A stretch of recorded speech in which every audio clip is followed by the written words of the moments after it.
He wrote coded messages. He called the police after killing. He created his own name and disappeared into the fog of history. This is the chilling true story of America's most cryptic serial killer, the Zodiac. In the late 1960s, Northern California was gripped by terror. A shadowy figure began targeting innocent couples. But what made him legendary wasn't just the brutality. It was the way he played with the world. He sent letters. He made ciphers. He claimed to be smarter than the police, and he may have been right. The Zodiac Killer remains one of the most mysterious figures in American crime history. Teenagers David Faraday and Betty Lou Jensen were on a date. Just before midnight, they were shot by an unknown gunman. No robbery. No witnesses. No real motive. July 4, 1969, Blue Rock Springs Park. Darlene Ferrin and Michael Mageau were shot in a parked car. Mageau survived and described the killer. A stocky man in glasses. Then, the Zodiac called the police. He coolly confessed the murder. No fear. No rush. Just eerie calm. Weeks later, letters arrived at 3 newspapers: the San Francisco Chronicle, the San Francisco Examiner, and the Vallejo Times-Herald.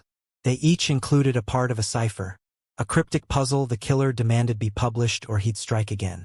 The letter read, "I like killing people because it's so much fun."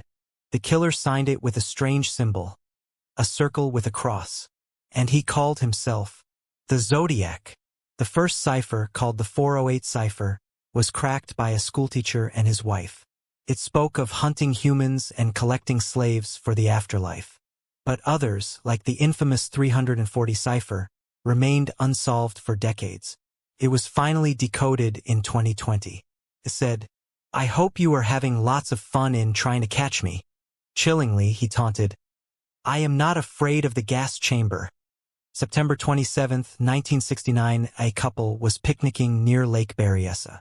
A man approached wearing a strange black hood, sunglasses, and a chest symbol, the Zodiac's mark. He tied them up. Then he stabbed them repeatedly. He walked away, calm, controlled. He later called 911 himself to report the crime. October 11, 1969, San Francisco. Zodiac hailed a taxi. He shot the driver, Paul Stein, in the head and fled. 3 kids saw him. Police arrived too late. But in a shocking mistake, they were given the wrong suspect description. The Zodiac may have passed by officers moments later and escaped. Zodiac wrote to newspapers again, mocking police. He threatened school buses. "Just shoot out the front tire and pick off the kiddies." The city panicked. Kids stayed home. Buses were guarded by cops with rifles. Hundreds were questioned. Arthur Lee Allen was a strong suspect, odd behavior, a watch-branded Zodiac, and ties to the areas. But no DNA or handwriting match ever confirmed it. Dozens of people falsely claimed to be the killer. In 2021, a group called the Casebreakers claimed to identify him as Gary Francis Poste, a deceased Air Force vet.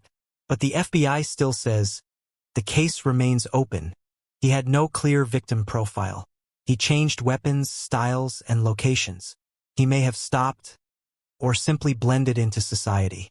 Or maybe he never existed as one person. The Zodiac Killer inspired books, documentaries, and even films.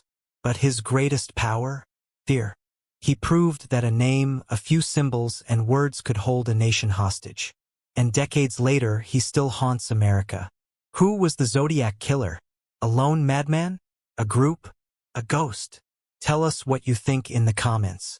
And don't forget to subscribe for more chilling mysteries before they find you.